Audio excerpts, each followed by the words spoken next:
যায় না, তেমনি আমি যতই ফিটিং ফাটাং করি না কেন আমারে সুন্দর লাগবে না, এটা আমি ভালো করেই জানি। এ আবির, আমি তো চুল কাটতে আসলাম যে তুই চুল কাটবি, তুই কাটছিস না কেন? আমি তো কাটবো না, আমি তো আলাদা কাটা রাখছি, চুল কাটার জন্য। আমি কি চুল কাটবো? আমি কি চুল কাটতে পারি বেটা? তুই কাটবি, আমি তো তোর কাছে কাটার জন্যই আসছি। আমি চুল কাটতে পারি না। আমি চুল নাপিত হয়ে গেছে বলছিল না ভিডিওতে। আমি তো ওই জন্যই আসলাম। অব্র ভাই তো বলছিল তুমি নাপিত হয়ে গেছে, আমিও তো আসলাম। নাপিত তো এটা খারাপ কিছু না, না, ভালোই। খারাপ কিছু বলি নাই। না না না, এটা তো ভালোই।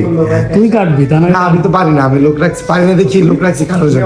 ওনার মালিক ওনারা কোনো সময় কাটে না, ওনারা কাটাই, লোক দিয়ে কাটাই।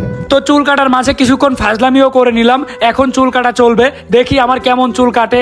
আমারে যদি একদম নায়কের মতো না বানাই দিতে পারে, আবিরেরও খবর আছে, ওর সেলুনের কাটারেরও খবর আছে, একদম সব ধ্বংস করে দিব, ভাঙচুর করতে চলে যাব। না, টাইম নিয়ে কাজ করতেছে, একদম মনের মতো হচ্ছে, দেখি সামনে কি করে। ভাবতেছি আমিও সামনে একটা বিজনেস দিব, সবাই দেখি বিজনেস দিচ্ছে, অনলাইনে যারা কাজ করে